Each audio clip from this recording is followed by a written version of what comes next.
après les examens d'État, normalement, le programme, on avait prévu juste pour les humanités. Mais après les examens d'État, elle m'a téléphoné, elle m'a dit, Madame, je ne voudrais pas m'arrêter là, j'aimerais bien aller à l'université.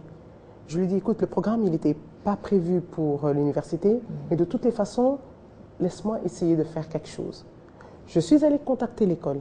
L'école me rappelle pour me dire, Madame, nous voulons la soutenir à l'université. Elle est à l'ISP, elle fait une formation, elle voudrait être prof de maths. Maintenant, elle est en 3e gradua. L'école a payé sa première licence et sa 2e licence. Donc, comme elle est là, elle est garantie d'aller jusqu'à la fin de ses études. Pour moi, c'est une réussite. Vraiment. Et vos suggestions par rapport à l'avenir?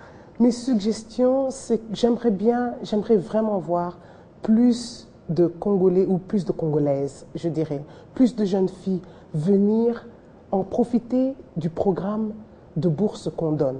C'est vraiment un programme ouvert à tout le monde. C'est un programme ouvert pour les pays en voie de développement. J'aimerais bien qu'on puisse en bénéficier. Et il n'y a rien de difficile là-dessus. C'est juste parvenir à faire ce test-là et ça y est, c'est fait. Donc si on peut ajouter un tout petit peu plus sur l'anglais, je suis sûre que ça sera fait. Je suis convaincue parce que j'en suis un exemple.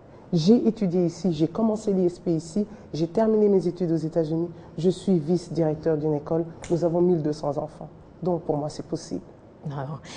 Alors, on sent que vous êtes vraiment une femme très engagée. Quelles sont, pour la dernière question, vos ambitions?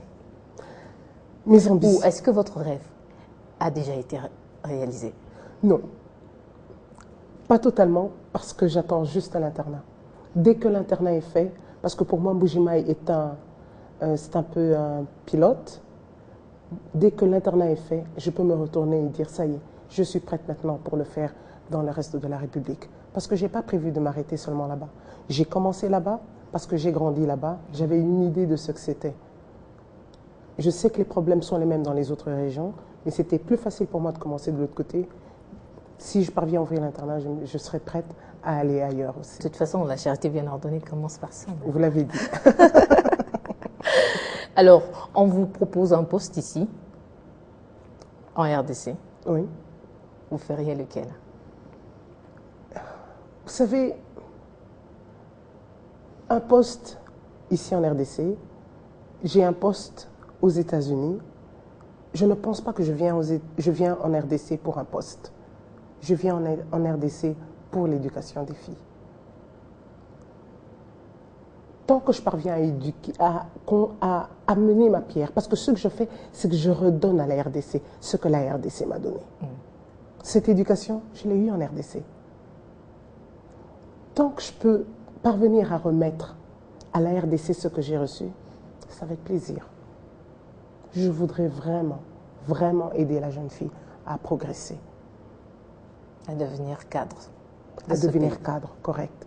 Donc prendre un poste ou l'autre, peut-être pas tellement ce que je voudrais faire, mais c'est plutôt m'associer à ce que la jeune fille, la jeune Congolaise progresse. Vraiment déterminée, engagée, décidée pour militer pour les jeunes filles qui deviennent demain cadres de ce pays. Correct. Sandra Beya, vous êtes éducatrice, directrice d'une école internationale.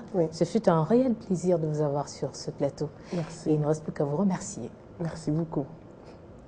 Sandra Beya était notre invitée d'aujourd'hui. Avec elle, nous avons parlé de la création d'un pool d'intelligence dans le secteur éducationnel pour un système éducatif de qualité. Vous l'avez certainement suivi, son ambition, sa vision sur la jeune fille, surtout la jeune fille congolaise. Elle a une structure qui s'appelle Mwanjadi, qui veut dire femme brave comme elle-même. Voilà tout pour votre émission. Restez fidèles à nous. Et moi, je vous donne rendez-vous très prochainement.